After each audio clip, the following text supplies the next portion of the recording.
Bien sûr que ça se passe dans ta tête, Harry. Pourquoi ça signifierait que ce n'est pas réel?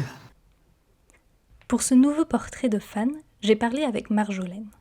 Je connaissais déjà très bien Marjolaine puisqu'elle anime avec sa coéquipière Alix les podcasts Aspic qui analysent d'un point de vue académique Harry Potter, mais aussi The Ichabod Club qui décortique le dernier livre de J.K. Rowling. 2 podcasts sur les ondes de la Gazette du Sorcier. Toujours pour la Gazette, elle a également participé plusieurs fois au podcast Salut les sorciers.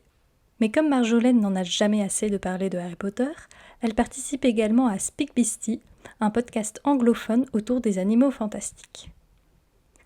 Pour découvrir l'origine de son parcours de fan, je lui ai demandé si elle se souvenait de son premier contact avec Harry Potter. Alors ouais, je me rappelle très bien parce que je me souviens en fait que c'est ma mère qui m'avait montré dans les catalogues de livres qu'on recevait, je pense que ça devait être France Loisirs ou un truc comme ça, parce que j'étais déjà une lectrice en fait assez jeune, j'ai commencé à lire des romans assez jeune et j'étais une bonne lectrice déjà. Et donc ça devait être au moment où les premiers tomes sont sortis, ou comme les 2 premiers tomes je pense étaient déjà sortis. Et ça commençait déjà un peu à se faire connaître. Et ma mère m'avait montré, genre, Harry Potter à l'école des sorciers, ça t'intéresserait pas? Tout le monde en parle, ça a l'air chouette, etc. Donc, je devais avoir 9 ans, je pense, à l'époque, dans ces eaux-là. Et j'ai vu le livre et la couverture, je me suis dit, mais non, mais c'est pour les bébés, c'est pas pour moi. Et du coup, je me suis dit, non, non, moi je lis du Jules Verne, je suis quand même plus avancée que ça. Et je pensais vraiment que c'était un livre pour les bébés, quoi. Donc le temps passe, et puis je vois qu'une de mes copines de l'époque, qui était une grande lectrice aussi, elle s'était mise, donc là c'était le 3e tome qui était sorti, parce que je me souviens très bien de l'image d'elle dans la cour de récré, donc on était encore à l'école primaire, dans la cour de récré, avec son livre, Harry Potter et le prisonnier d'Azkaban, a préféré lire son livre dans un coin de la cour plutôt que jouer avec nous. Et là je me suis dit, ok, d'accord, si elle, qui est une grande lectrice, est à fond dedans, c'est que ça doit être bien quand même. Et du coup, cette même copine, pour ses 11 ans, elle avait fait une fête d'anniversaire sur le thème d'Harry Potter, puisque c'était pile, ses 11 ans, ça tombait pile au moment de la sortie du premier film. Et du coup, je faisais partie des copines qu'elle avait invitées pour la journée d'anniversaire. Donc, on était allés tout ensemble au cinéma pour voir Harry Potter à l'école des sorciers au cinéma. Et après, on avait un goûter chez elle où elle avait préparé plein de petites décos. Je me souviens, c'était avec les designs, les anciens designs, tu sais, avec Harry sur son balai qui essaye d'attraper le vif d'or. Enfin, vraiment, vraiment, j'ai des images assez précises dans la tête. Et du coup, je me suis plongée dedans vraiment avec le film. Et là, ça a été la révélation, quoi. Dès le soir, à mes parents, je dis, bon, demain, on va à la librairie, on achète tous ceux qui sont sortis. Donc, il y avait les 4 premiers de sortie à l'époque. Donc voilà. C'est comme ça que j'ai plongé dedans. Donc, à 11 ans, donc c'est parfait. C'est comme si j'avais reçu ma lettre pour Poudlard à temps. Mais entre lire les livres et faire partie du fandom, il y a tout un parcours. Ouais, alors là, pour le coup, c'est un long chemin, on va dire. Puisque je pense, du coup, pendant toute mon enfance et adolescence, donc pendant tout le temps de la sortie des livres et des films, j'étais à fond dedans, mais plus de manière solitaire, ou en tout cas avec mes copines proches. J'étais pas impliquée vraiment dans le fandom. Et donc, je consultais je consultais des sites un petit peu. Je pense que la Gazette du Sorcier, ça devait faire déjà partie des sites sur lesquels j'allais de temps en temps, mais pas tant que ça. Je pense que j'étais vraiment plus à partager la passion avec mes amis, avec ma mère, qui adorait aussi. Donc, on commentait, on avait des longues discussions avec ma mère, notamment, je me souviens, à la fin du tome 6. J'étais traumatisée par la mort de Dumbledore, évidemment. Et je me souviens que elle avait... donc, c'était moi qui l'avais lu en premier, évidemment, c'était moi qui avais la primeur. Et elle, dès qu'elle l'a fini, J'ai dit alors, t'as vu, c'est horrible. Et tout de suite, elle m'a dit oui, mais tu sais, je pense qu'en vrai, il y a quelque chose derrière tout ça. Je pense que c'est Dumbledore qui a demandé à Rogue de le tuer. Et moi, enfin, je sais pas c'était en quelle année, je devais avoir encore 15 ou 16 ans à ce moment-là, et je n'avais pas du tout pensé à ça. Et dès qu'elle m'a dit ça, je dis mais t'as raison et tout. Et donc voilà, on va dire mes premières discussions un peu approfondies, c'est je pense surtout avec ma mère. Et ensuite, mon premier pas, on va dire, dans l'engagement un peu plus à la fois créatif et on va dire de la communauté de fans, c'est via le RP, c'est via des forums de jeux de rôle. Dans lequel je me suis impliquée. Donc là, c'était après que tous les films et tous les livres soient sortis. J'ai commencé à faire du RP, notamment sur un forum qui s'appelle Autant des maraudeurs. Donc, si jamais ils écoutent cet épisode, je leur fais un grand coucou parce que voilà, c'est une grande aventure, cette aventure de roleplay sur Autant des maraudeurs. Ça a duré enfin, je suis restée pendant des années sur ce forum. Je crois que j'avais compté, ça fait 7 ou 8 ans, je suis restée dessus. Voilà, où on jouait donc évidemment les Poudlard au temps des maraudeurs, quoi. Donc voilà, moi je jouais Rémus Lupin, entre autres.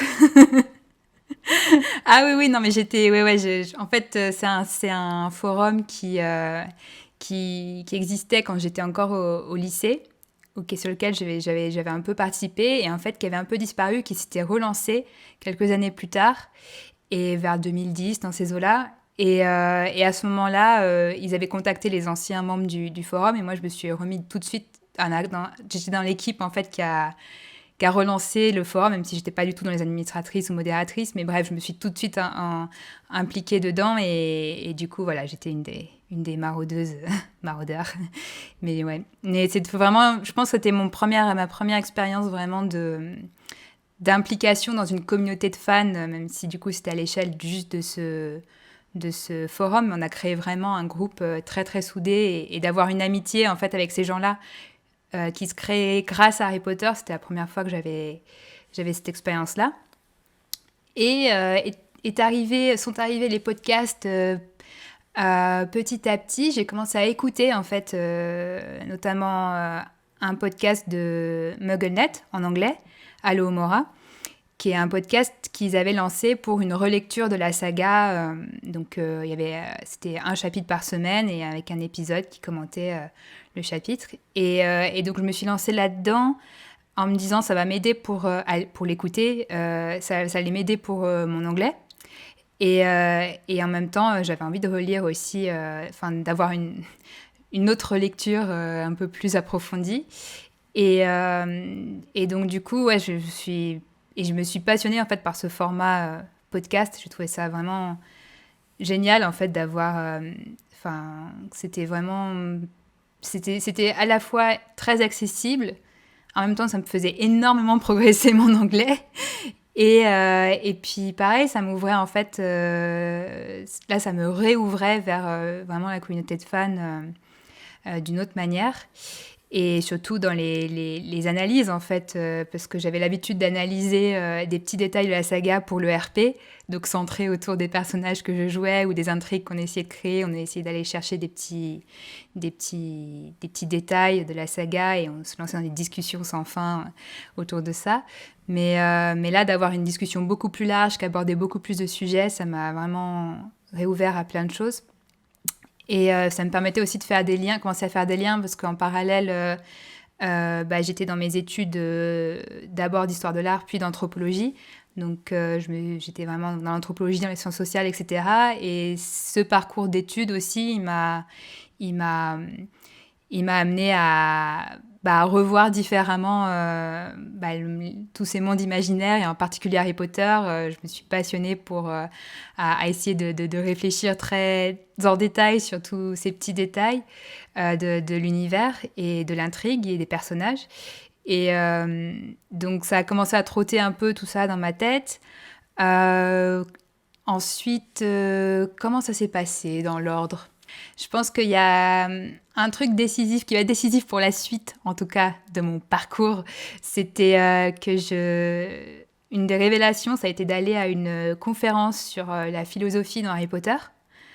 Où là, comme je disais, j'étais déjà dans ce parcours-là d'anthropologie, etc. Et alors là, ça m'a vraiment... là, vous pouvez insérer dans vos têtes le gif mind blow. C'est vraiment... Ah ouais, là, ça a été... Donc, c'était avec Marianne Chaillan. Donc, avant qu'elle sorte son livre Harry Potter à l'école de la philosophie, mais elle avait fait une conférence à Marseille, l'année où je suis arrivée à Marseille. Donc, pareil, là, il y a des fois, on a l'impression que les choses sont écrites, qu'on est au bon endroit au bon moment. Mais en tout cas, ça m'avait vraiment... ça m'avait vraiment passionnée et ça m'avait poussée à aller après rechercher tout ce qui avait pu être écrit comme analyse, enfin vraiment commencer à aller plus creuser sur MuggleNet. J'ai commencé à écouter du coup un autre podcast qui s'appelait à l'époque MuggleNet Academia, qui a changé de nom maintenant et a changé un peu de format, mais maintenant c'est Reading, Writing, Rolling, quelque chose comme ça. En tout cas, c'est un podcast où ils invitent des chercheurs ou des spécialistes, enfin des gens qui ont écrit sur Harry Potter, qui réfléchissent sur Harry Potter, voilà. Et donc pour ceux qui savent quel est l'un de mes podcasts avec la Gazette, vous voyez l'idée commencer à germer dans ma tête. Et donc voilà, j'ai commencé vraiment à être vraiment à fond là-dedans. Et ensuite, il y a un nouveau podcast de MuggleNet qui s'est lancé au moment où on a eu... au moment des annonces des Animaux Fantastiques, des premières bandes annonces, etc. Ils ont lancé un nouveau podcast, Speak Beastie. Et donc moi, j'étais trop contente parce que j'étais hyper enthousiaste pour cette nouvelle extension de l'univers. Et du coup, je me suis tout de suite impliquée dans la communauté autour de ce podcast. D'abord, juste en tant qu'auditrice. J'ai tout de suite rejoint via leur Patreon. Donc, je donnais quelques dollars par mois. Et du coup, je fais partie d'un groupe, un groupe Facebook, en fait, qui est restreint aux gens qui donnent...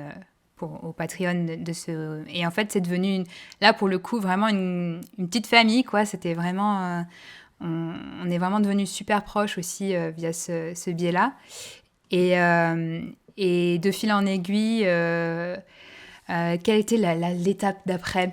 Ah si, après ça a été la grande étape, donc là on se rapproche de maintenant, mais visite aux Imaginales à Épinal et donc il y a 2 ans. Oui, c'est ça. Il y a 2 ans, donc en 2018. Et là, la Gazette du Sorcier avait un stand. Donc, je l'avais déjà croisé des stands de la Gazette du Sorcier dans d'autres conventions. Je m'étais déjà arrêtée pour jouer à leur quiz et tout comme ça, mais j'avais jamais vraiment... C'était juste, voilà, en passant.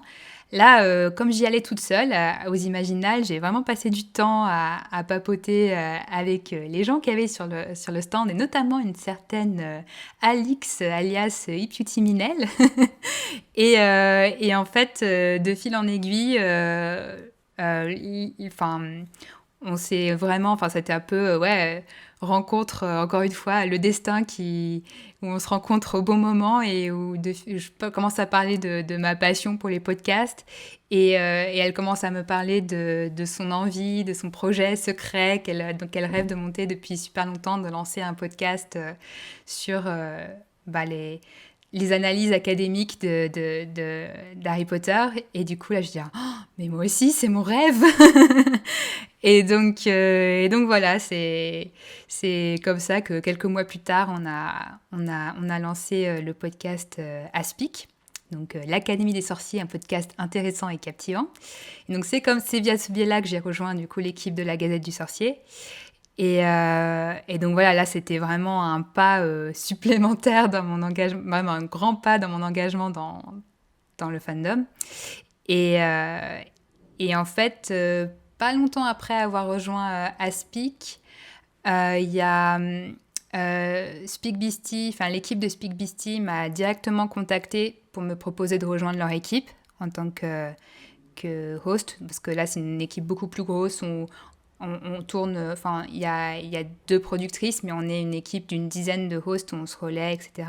Et donc, ils voulaient des nouvelles personnes pour renouveler un peu le podcast. Et du coup, ils m'ont proposé de postuler. Donc, du coup, j'ai envoyé mon audition.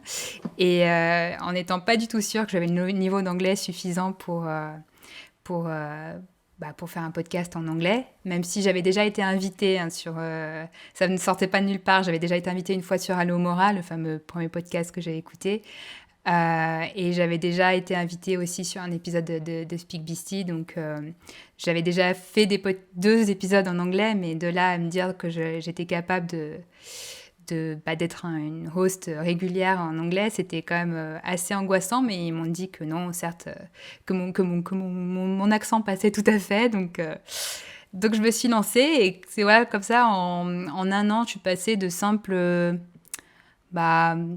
consommatrice, on va dire, des contenus de fans à productrice et de podcasts, quoi, donc voilà. Et j'en suis là.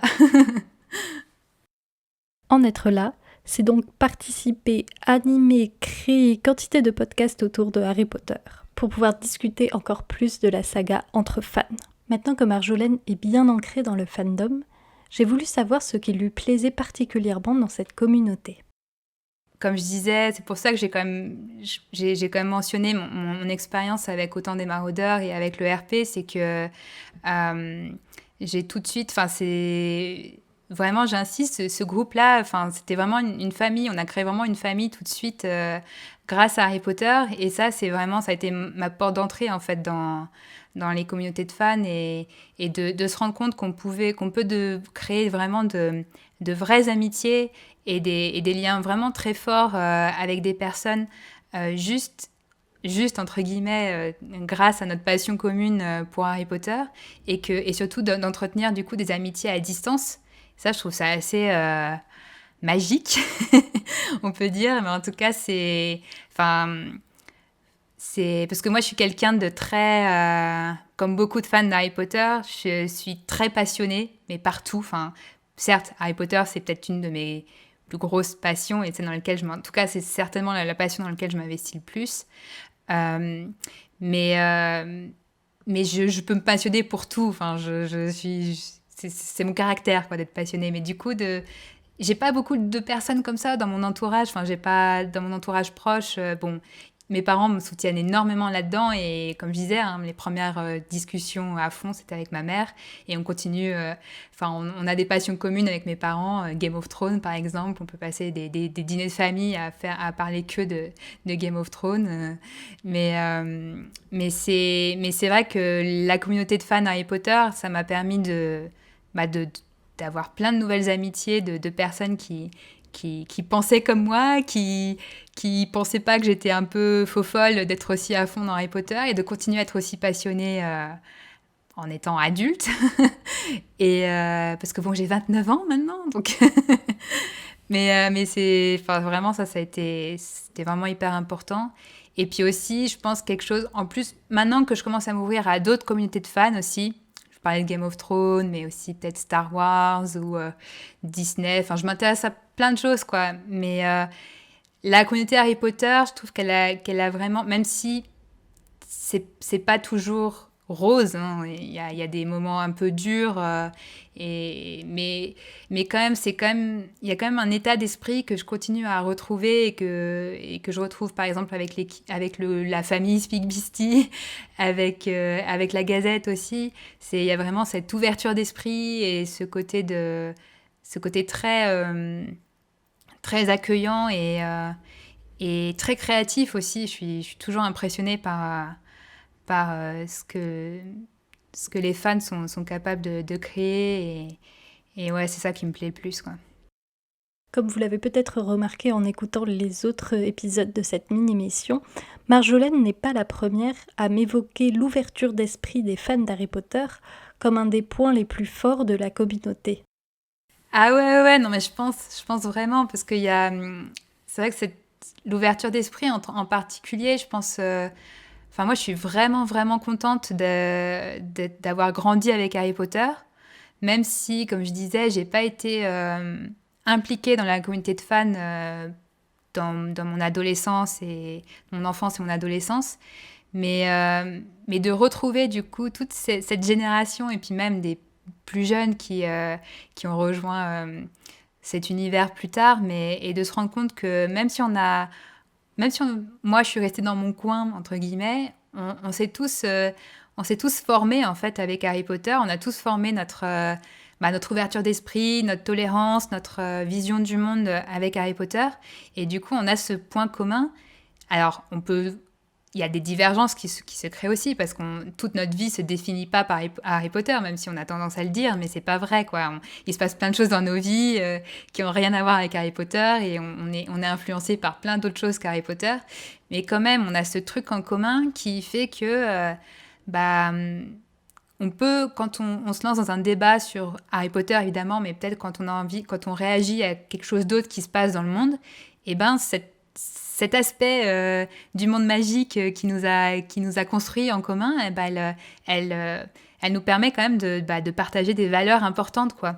Donc ça, je trouve que c'est... Pour moi, vraiment, la créativité, évidemment, je trouve ça toujours génial, mais je trouve que c'est encore plus, c'est ces valeurs, en fait, qu'on arrive à défendre en commun qui sont vraiment, vraiment importantes, quoi, pour moi. Donc, Ces valeurs sont donc ancrées dans la personnalité de Marjolaine.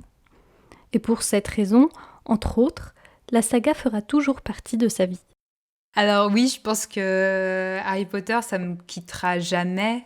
Bon, déjà, j'ai des tatouages qui vont me rester, parce que j'ai des tatouages Harry Potter et j'en aurai peut-être plus dans quelques années, j'en sais rien, donc du coup, rien que ça, je pense que de le porter avec moi, je serais contente, quoi, à 90 ans, d'avoir mes reliques de la mort dans mon dos, ou d'avoir une clé Alohomora sur les côtes. Enfin, ça, je serais contente, même si elles ressembleront plus à rien, parce qu'elles seront toutes fripées et tout, etc. Mais c'est pas grave. Mais ouais, non, je pense que ça a été tellement une part importante, et maintenant quand même de la majorité de ma vie, parce que comme je dis, j'ai 29 ans et je me suis plongée dedans à 11 ans, donc c'est pas rien, quoi. Il y a que 10 années de ma vie que j'ai vécu sans Harry Potter, donc plus je vieillis, plus je continue à m'impliquer, et plus en plus j'approfondis mon implication dans Harry Potter et dans l'univers, dans la communauté de fans, plus je me dis, les 10 premières années de ma vie, certes, elles sont importantes, mais il s'est quand même passé tellement plus de choses depuis que j'ai 11 ans, et Harry Potter a tellement été présent à plein d'étapes de ma vie que ça peut que me rester, ça peut que continuer à faire partie de moi. Après, j'ai plein d'envies. En fait, je sais pas jusqu'où jusqu'où je vais aller dans mon accomplissement de fan, parce que jamais il y a 5 ans, j'aurais pensé être dans 2 podcasts d'Harry Potter. Jamais j'aurais pensé faire partie de la Gazette du Sorcier. Maintenant, voilà, c'est encore assez récent pour moi, donc je sais pas jusqu'où je vais continuer à... Est-ce que je vais réussir à l'intégrer plus profondément, par exemple, dans mon avenir professionnel? J'en sais rien, j'aimerais bien. Mais parce que plus je vieillis, entre guillemets, plus je me dis, mais il n'y a pas de raison de faire des compromis. Je n'ai jamais fait de compromis sur ce que j'ai envie de faire et sur la manière dont j'ai envie de vivre mes passions. Donc le rêve, si je me projette en rêve, ce serait que mon avenir, que Harry Potter soit maintenant aussi présent dans mon avenir professionnel, quoi. Ça, j'en sais rien comment ça peut se concrétiser, mais en tout cas... c'est ce que je souhaite. Et l'autre chose quand même si je ne sais absolument pas si j'aurai des enfants un jour, je ne sais pas. Mais voilà, je pense que l'aboutissement, ce serait de transmettre ça soit à mes propres enfants, soit à ceux de mon frère, soit à ceux de mes meilleurs amis. Enfin bref, à la prochaine génération, j'ai très envie d'être soit la maman, soit la grand-mère, soit la tata, soit qui va se charger de transmettre à qui voudra la passion. J'ai déjà fait pour ma cousine qui a 10 ans de moins que moi. Quand elle a eu 11 ans, je lui ai fait sa petite lettre d'acceptation à Poudlard en lui offrant le premier tome. Donc pour ses 11 ans, elle a eu le premier tome avec la lettre. Et voilà, alors elle a jamais lu tous les livres, elle s'est arrêtée aux 5, mais maintenant c'est une brillante artiste et elle me fait des créations d'Harry Potter magnifiques. J'ai un magnifique portrait de Rémus Lupin dans ma chambre qu'elle m'a faite, donc voilà, c'est... D'une découverte de la saga à 11 ans à l'animation de podcast, en passant par du RPG Harry Potter, le parcours de fan de Marjolaine peut sembler atypique. Pourtant, il repose sur des piliers communs à tous les fans. L'amour de l'histoire et de sa magie, l'attachement à une communauté aux valeurs fortes, ou encore l'envie de transmettre cette passion.